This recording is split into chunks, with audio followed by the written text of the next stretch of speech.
Арбаңыздар, урматтуу телекөрүүчүлөр, радио угармандар. Биздин бүгүн республикалык штабтын пресс борборунда экономикалык, Кыргызстандагы экономикалык абал тууралуу маалымат берүү үчүн басма сөз жыйынын уюштуруп атабыз. Биздин пресс борбордун бүгүн коногу Кыргыз Республикасынын вице-премьер-министри Асрандиев Эркин Шамшудинович. Бизди түз эфирден, түз ободон ЛТР, КТРК, Ала Тоо 24, Пирамида, 5 канал, ошондой эле облустук медиа борборлордон ЛФМ, 1 радио, Кыргыз радиосу, Минка ЛФМ радиолорунан, Кабар маалыматтуу улуттук маалымат агенттигинен, ошондой эле Фейсбуктан Кыргыз өкмөтү социальное правительство 1 радио баракчаларынан көрүп уга аласыздар. Ошондой эле ЛТРдин YouTube каналында көрсөңүздөр болот. Добрый день, уважаемые наши телезрители и радиослушатели. Мы начинаем нашу пресс-конференцию с участием вице-премьер-министра Кыргызской Республики Асрандиева Эркина Шамшудиновича об экономической ситуации в Кыргызстане на сегодняшний день. Эркин Шамшудинович, сөз сизде. Саламатсыздарбы. Урматтуу биздин жарандар жана журналисттер, мен сиздерге азыркы абалга байланыштуу экономика тармагында кандай өкмөт тарабынан иш-чаралар киргизилип жатат жана жалпысынан бир топ суроолор бизге келип түшүп атат. Ошо экономика, бизнеске байланыштуу өкмөт тарабынан кандай чаралар болот, мындан аркы кадамдар жөнүндө дагы айтып берейин дедим элем. Биринчиден, өткөн жумада кыска мөөнөткө жакынкы 2-3 айга антикризистик план бекитилген болчу. Бул план 30 иш-чараны камтыйт. Эң негизгиси бул биринчиден ал жерде азык-түлүк коопсуздук камсыз кылуу үчүн бир нече иш-чаралары көргөзүлгөн. Экинчи багыт бул азыр өзгөчө кырдаалга байланыштуу бир топ ишкерликтер, бир топ бизнес ишмердүүлүгүн токтотуп, азык-түлүк жана медицинадан тышкары башка бизнес, башка тармактардын баары токтоп турат. Ошого байланыштуу кандай жеңилдиктер көрсөтүлөт, ал планга киргизилген. Бул биринчиден салык жагынан, социалдык төлөмдөр жагынан, мамлекеттик мүлктү ижарага алган болсо, ошол төлөмдөр жагынан 3 айга чейин узартуулар киргизилип атат. 3 айдын ичинде ошо өзгөчө абалга байланыштуу кандай бир зыян көрө турган болсо, же ошо салыктарды, социалдык төлөмдөрдү төлөй албай калса, 3 айга чейин узартуу ала алышат биздин ишкерлер.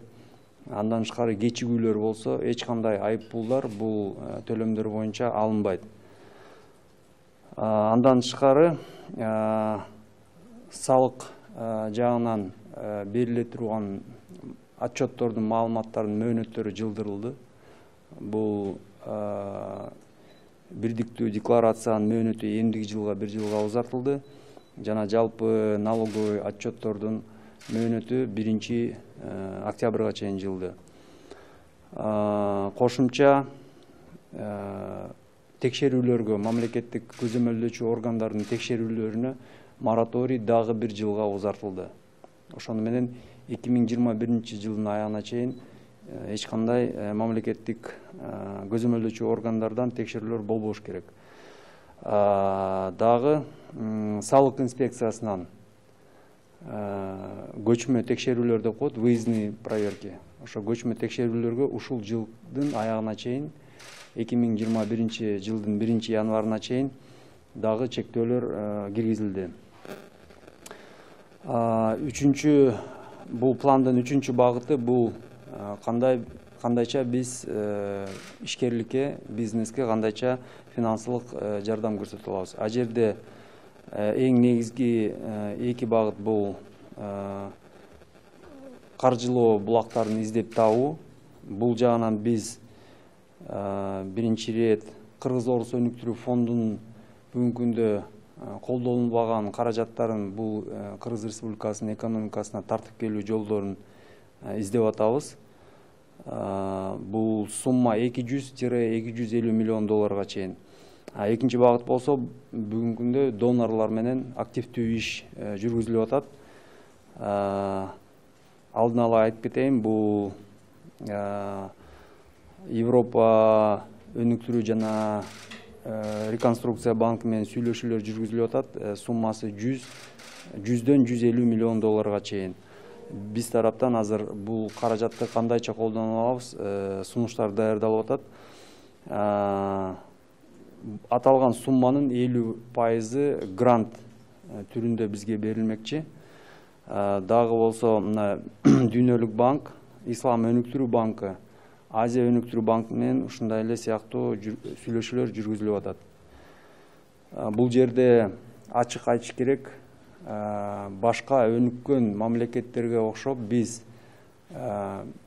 өзүбүздүн эсебибизден бекер кредит же бекер акча же толугу менен салыктан бошотууларды биз кыла албайбыз. Муну ачык айтыш керек. Себеп дегенде бизде бюджетти эң негизги бүгүнкү күндө биринчи максат бул бюджеттин эсебинен айлык алып аткан жарандарды жана жөлөк пул пенсия алып аткан биздин жарандарыбызга ошо мамлекет өзүнүн милдеттерин толук өз убагында аткарылышы керек. Кошумча мүмкүнчүлүк бюджет эсебинен же кандай бир өзүбүздүн стабилдүүлүк фонддор бизде тилекке каршы жок. Ошондуктан биз бизнеске жардам сураганда реалдуу өзүбүздүн күчүбүздү, алыбызды таразага салып туруп эсепке алышыбыз керек. Жалпысынан ушундай маалымат. Анан бул жерде бир топ суроолор келип түшүптүр. Мен ошол суроолорго жооп бергенде менин оюмча мындай толугураак дагы кириш сөзүңүздү орусча дагы бир кайталап берип койбойсузбу? Рахмат. Уважаемые журналисты, уважаемые наши соотечественники, я хотел бы вкратце представить информацию о мерах и шагах, предпринимаемых правительством для снижения негативного влияния на экономику из-за ситуации с коронавирусной инфекцией. Во-первых, на прошлой неделе был принят краткосрочный план первоочередных мер правительства. Этот план рассчитан на ближайшие 2-3 месяца. Включает в себя несколько направлений. Первое – это обеспечение продовольственной безопасности. Второе – это послабление для нашего бизнеса, который в основном касается предоставления отсрочки платежей по налогам, социальным отчислениям, аренде государственного имущества, а также по коммунальным услугам. Также передвинуты сроки сдачи единой налоговой декларации, налоговой отчетности до конца этого года, до октября этого года. Следующее направление – это проработка привлечения ресурсов для оказания поддержки нашему бизнесу. Мы здесь видим два основных источника. Это временно свободные средства Российско-Кыргызского фонда развития. Переговоры по этому поводу уже начаты. И второй источник – это наши международные партнеры, доноры. В этом направлении также проведены переговоры предварительно с Европейским банком реконструкции и развития на сумму от 100 до 150 миллионов. Мы сейчас готовим предложение по целям использования этих средств. С их стороны уже сообщено, что до 50% выделяемых средств будут на грантовой основе. Кроме того, ведутся переговоры с Азиатским банком развития, со Всемирным банком, Исламским банком развития. В плане привлечения ресурсов и финансирования льготного кредитования предпринимательства мы должны говорить прямо и откровенно. Мы не сможем повторить опыт других развитых стран, где предоставляются безвозмездные ресурсы, списание налогов. К сожалению, наш бюджет и наши возможности не позволяют этого делать, поэтому мы должны трезво подходить, когда мы говорим о поддержке бизнеса. Сейчас идет разработка второго пакета мер, который будет предусматривать меры до конца 2020 года и будет направлен на оживление и восстановление экономики. Я думаю, что в ближайшую неделю мы уже будем готовы представить этот второй пакет мер. Работа в этом направлении ведется, и я думаю, что нужно разрабатывать третий пакет мер, который будет рассчитан на долгосрочную перспективу, меры, которые будут запланированы на ближайшие 3 года. Чоң рахмат.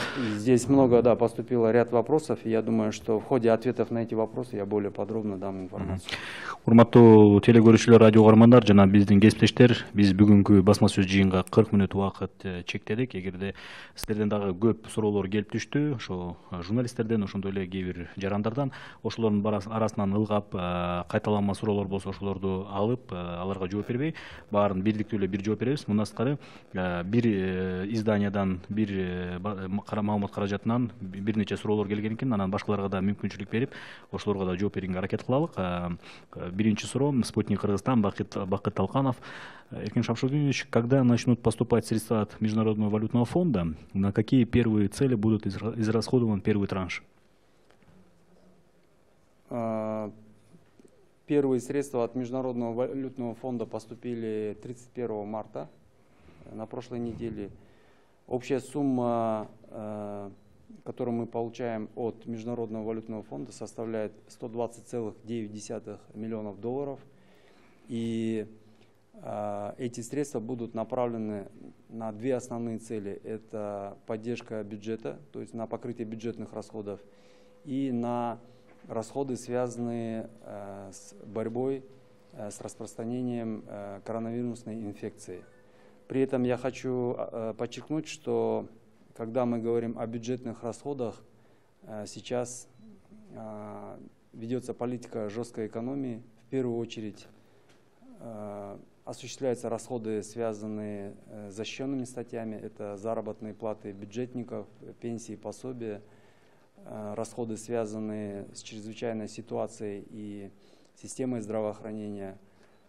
Все расходы, связанные с второстепенным значением, они приостановлены. Второй вопрос от Спутник Кыргызстан. Какова итоги переговоров с Казахстаном по увеличению квоты на поставку зерна и муки? На какой стадии переговоры с Россией о поставке 100 тысяч тонн зерна? В Казахстане принято решение по установлению квот на вывоз муки и пшеницы не только в отношении Кыргызстана, но и вообще на вывоз с территории Казахстана. В отношении Кыргызской республики установлена ежемесячная квота в размере 22 тысячи тонн муки. Это в пересчете на зерно получается 30 тысяч тонн зерна. Сейчас наши поставщики контрактуются с казахскими партнерами. То, что касается поставок из Российской Федерации, есть действительно договоренность на 100 тысяч тонн зерна. Сейчас на 28 тысяч тонн зерна фонд Госматрезервов заключил контракты. Это зерно поэтапно должно прибыть в течение апреля и первой половине мая. «Шелковый путь» культурное издание гезитинен учурдагы кырдаалдан улам Кытай Эл Республикасы менен жүк ташуучу унаалар үчүн чек араны ачуу маселеси көтөрүлүп жатты эле. Бул жаатта кандай жаңылыктар бар? Жакшы суроо. Биз 10 чакты күндөн бери Кытай тарап менен сүйлөшүүлөрдү жүргүзүп атабыз. Кечээ эле мына түштүктө Кытай коллегалары менен биз тараптан чек ара кызматы, губернатордун биринчи орун басары, транспорт министрликтин өкүлү жана бажы кызматынын өкүлдөрү видеоконференциясы менен сүйлөшүүлөрдү жүргүздү. Иркиштам өткөрүүчү пункту ачуу боюнча. Ал жерде чогуу биргелешип, өзгөчө алгоритм, машинелердин ары бери жүрүшүнүн алгоритми иштелип чыкты. Биз сунуш киргиздик. Азыркы убакытта биз Кытай тараптан жоопту күтүп атабыз. Менин оюмча жакынкы убакта Иркиштам мындай чектелген болсо да мындай акырындан ишин баштайт деген ойдобуз. Өтүнүп атышат, ушул суроону эле кайра орусча жооп берип коесузбу суроого? более 10 дней, почти 2 недели мы ведем переговоры с нашими китайскими коллегами по поводу возобновления автомобильных грузоперевозок через кыргызско-китайскую границу. Была направлена нота 27 марта. Вчера буквально состоялась видеоконференц-связь на юге страны с китайскими коллегами. От нас участвовали первый вице-губернатор Ошской области, представитель таможни, Министерства транспорта. Сейчас выработан совместно с грузоперевозчиками особый алгоритм грузоперевозок, который обеспечивает меры безопасности. С нашей стороны внесено предложение китайской стороне, мы сейчас ожидаем от них ответ. Аз да болсо коронавирустун алдын алууга, анын жайылышына каршы даярдыктарды көрүүгө Кыргызстанда убакыт болгон. Учурда өлкөнүн экономикалык кырдаалы сиздер ойлогон план менен жүрүп жатабы? Бул жагдай эртеби кечпи бизге келери анык эле. Же кандайдыр бир күтүлбөгөн учурлар болуудабы? Негизи январдын аягында экономика министрлиги Кытай чек арасы жабылгандан кийин жалпы дүйнөдө ушундай көрүнүштөр болгонго себептүү байланыштуу 2020 жылдын аягына чейин прогнозду эсептеп чыгып, планды даярдап баштаган. Бирок өзүбүзгө белгилүү болгондой, бизде дагы ушул илдет пайда болуп, өзгөчө кырдаал жана өзгөчө абалды киргизгенге биз муктаж болдук. Ошондуктан башында эсептелген көрсөткүчтөрдү тез арада кайрадан өзгөртүп эсептешке туура келди. Азыркы учурда биз экономика министрлиги ушул ишти алып барып атат. Жаңы эле мен айтып кеткендей, экономика багытында биз кыскача планды бекиттик өткөн жумада. Бүгүнкү күндө экинчи план даярдалып атат. Бул экинчи план 2020 жылдын аягына чейин болот. Ал жерде экономиканын абалы бүгүнкү күндө болжомолу прогнозу жылдын аягына чейин ушул бир топ бизнес токтоп калганга эске алып туруп ошол эсептер кылынып атат. Жана ошол планда экономиканы кайрадан жандандыруу маселелери дагы көрсөтүлгөн. Ошол жерде өкмөт тарабынан кандай иш-чаралар көргөзүлөт, бул пландын ичине кирет. Издание «Тазабек», Алтынай Исмаилбекова. Расскажите, пожалуйста, постатейное распределение кредита от Международного валютного фонда. Как я уже отметил, средства Международного валютного фонда будут направлены на покрытие бюджетных расходов. Но в первую очередь это касается защищенных статей, зарплаты бюджетников, пенсии, пособия. И вторая цель использования этих средств – это расходы, связанные с борьбой с распространением инфекции и с расходами, связанными с ведением чрезвычайной ситуации и положения. Детально по статейно мы попозже дадим информацию. Недавно Центра Голд Инк объявила о выплате дивидендов в размере около $8,5 миллионов.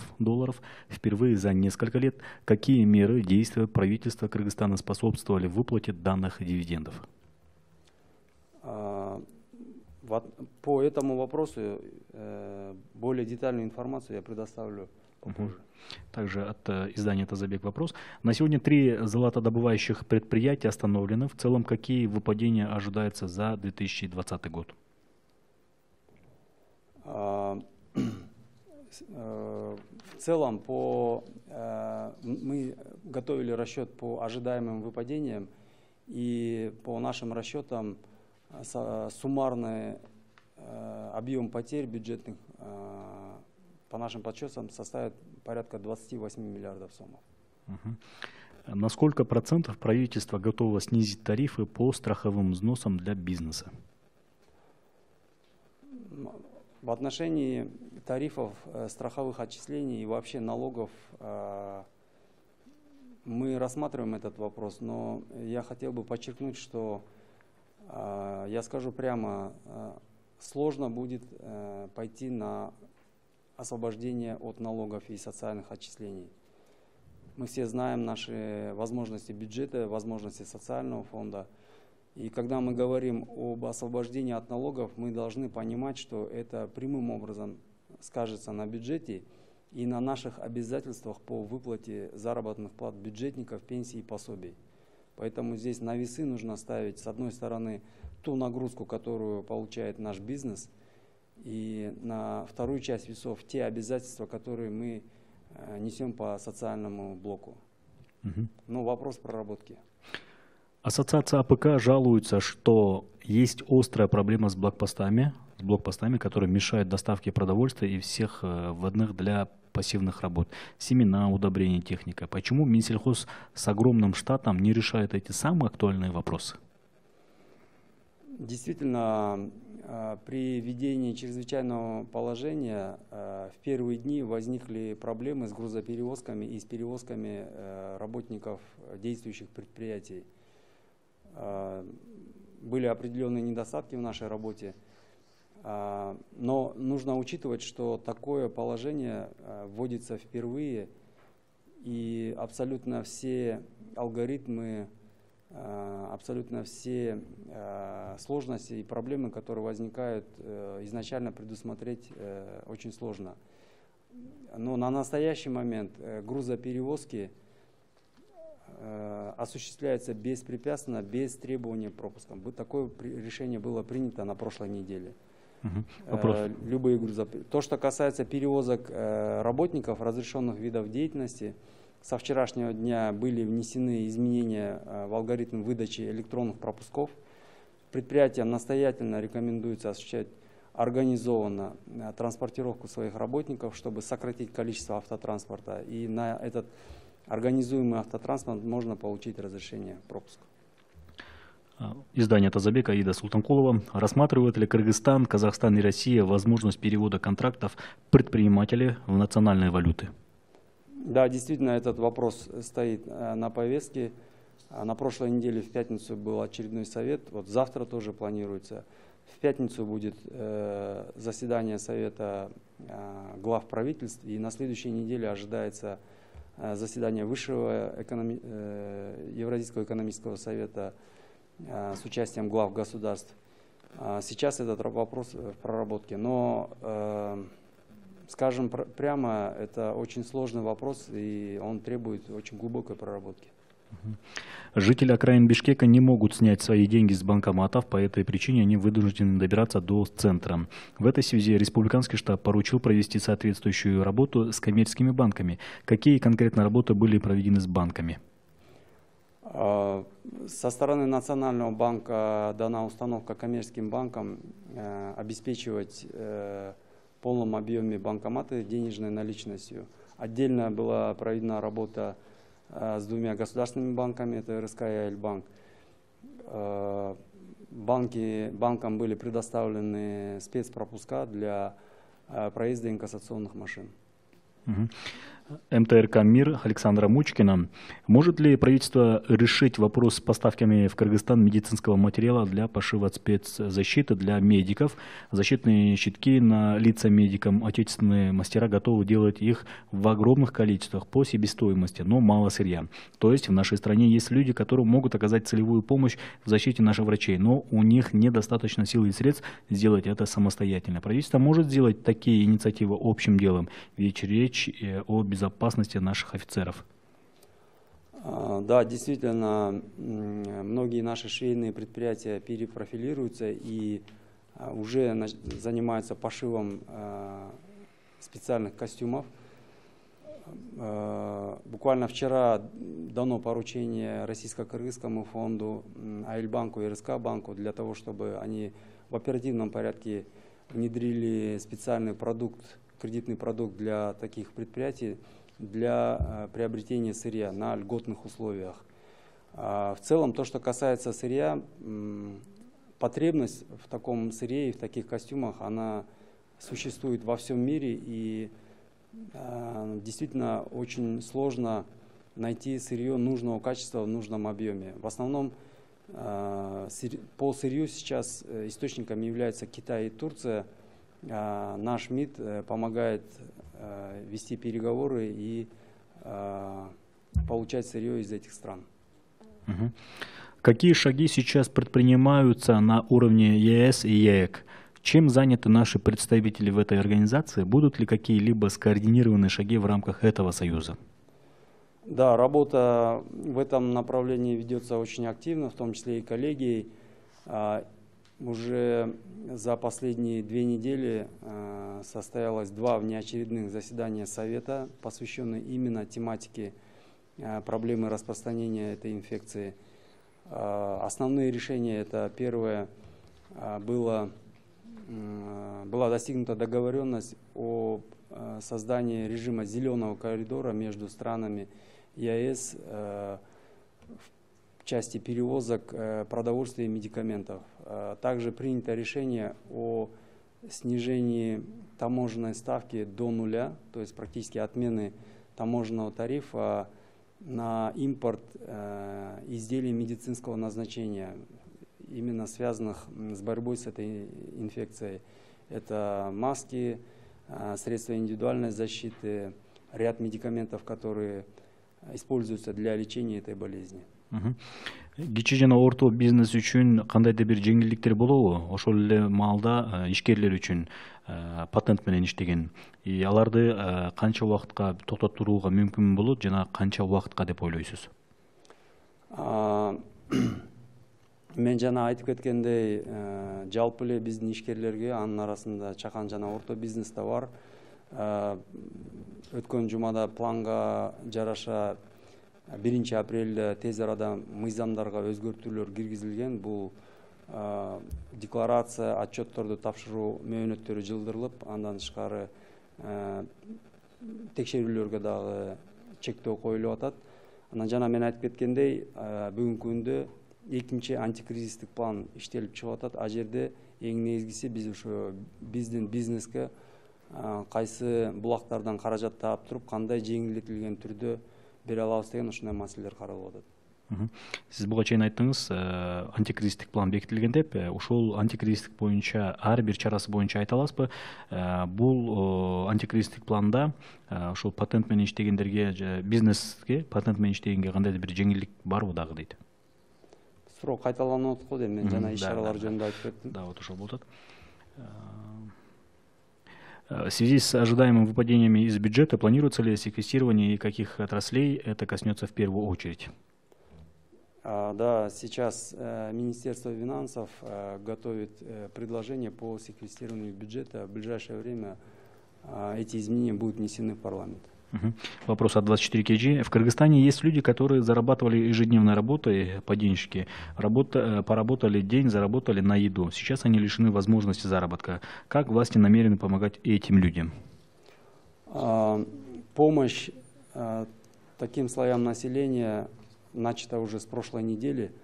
Да, мы понимаем, что кроме списка Минсоцтруда получателей пособий есть еще огромное количество наших жителей, которые работают и живут за счет ежедневного заработка. Поэтому сейчас совместно с мэрией, с местными областными администрациями, с местными территориальными управлениями ведется работа по формированию этих списков. Уже эти списки к нам начали поступать с прошлой пятницы. И по этим спискам на сегодняшний день осуществляется раздача продуктовых наборов. 5-6 основных видов продуктов из расчета на ближайшие 2 недели. Для этого привлечены ресурсы бюджета, местных бюджетов, а также нашего бизнеса. Пользуясь случаем, я хотел бы поблагодарить наших предпринимателей, которые, во-первых, откликнулись на наш призыв, и кто-то денежными средствами, кто-то своей продукцией помогает обеспечивать продовольствием наши социально уязвимые слои.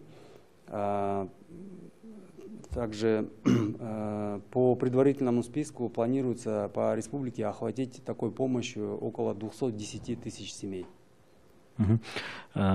Кыргызстан донорлордон көптөгөн каражат, чоң суммага так суммаларды сурап жатат. Ошонун так суммасын айта аласызбы жана бизге мынча каражаттын эмне кереги бар? Биз аларды бюджетти колдоо үчүн жумшайбызбы же болбосо жарандарга жана бизнеске дагы кандайдыр бир колдоо болобу?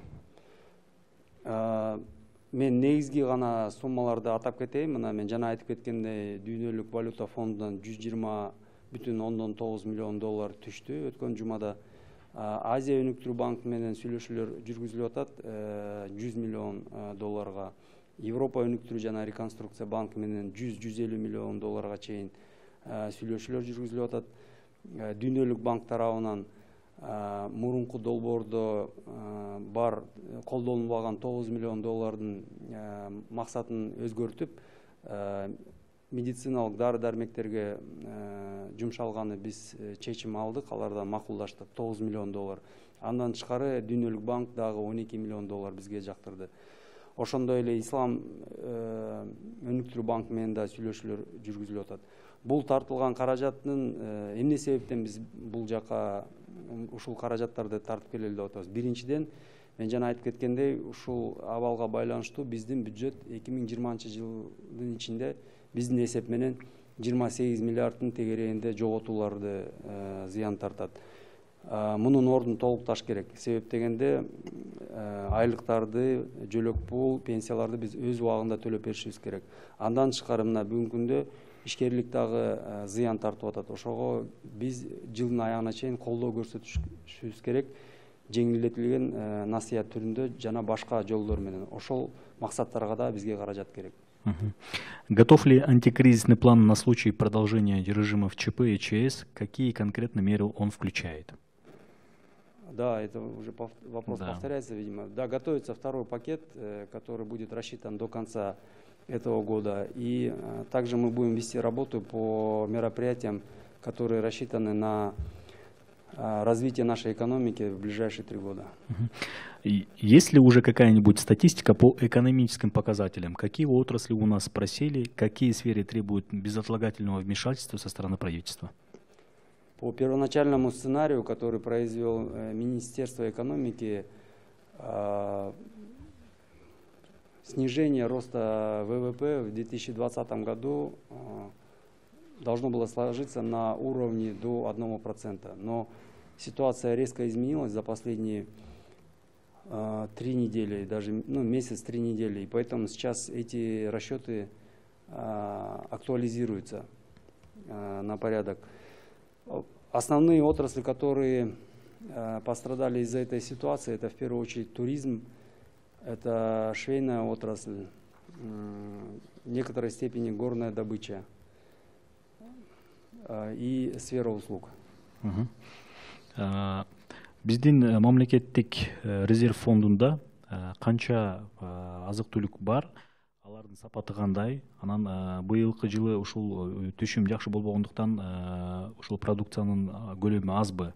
Алардын өлчөмүн кандай силер көзөмөлдөйсүңөр дейт? Мамлекеттик резервде канча көлөм бар, бул мыйзамга жараша биз ачык айта албайбыз.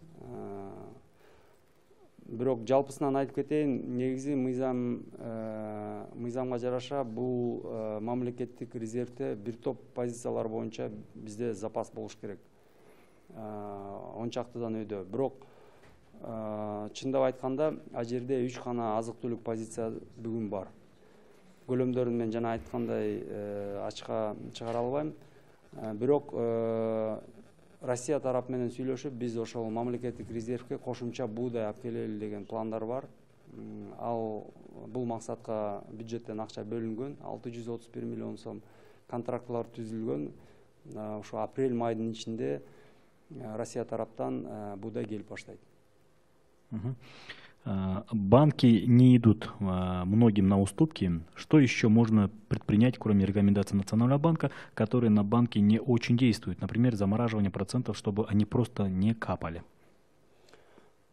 Рекомендация Национального банка о предоставлении 3-месячной отсрочки, она исполняется банками. Если есть факты, что такая рекомендация не исполняется, то можете обратиться в Национальный банк, к нам можете обратиться, мы эти вопросы возьмем на контроль.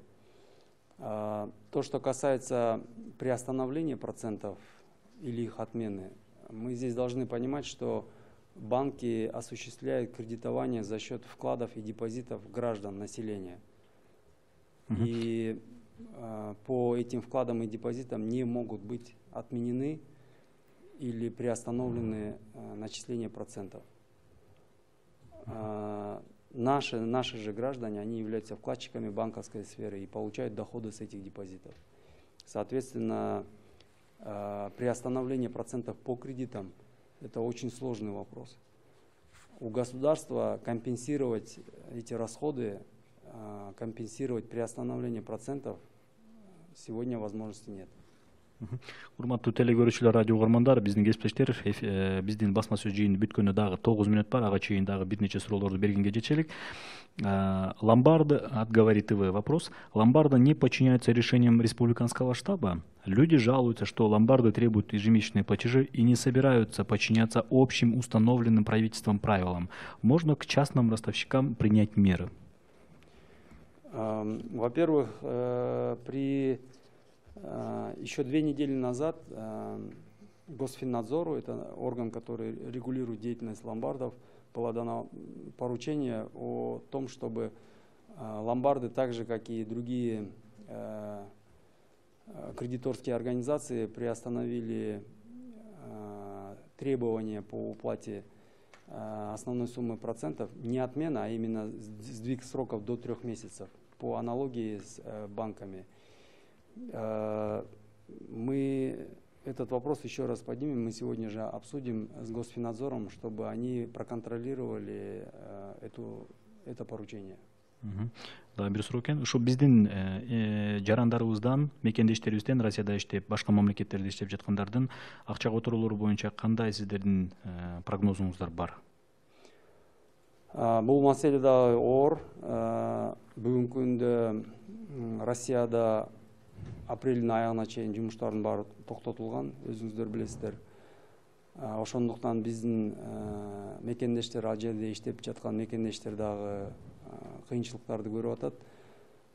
Биздин прогноз боюнча сырттан биздин мигранттардан келип аткан каражаттын көлөмү 15%га чейин төмөн болушу мүмкүн ушул 2020 жылдын ичинде. Ассоциация ресторанного бизнеса утверждает, что многие кафе и рестораны не смогут отправиться от кризиса и просто обанкротятся. Как вы можете поддержать малые кафе и кофейни, которые тоже платили в бюджет налоги?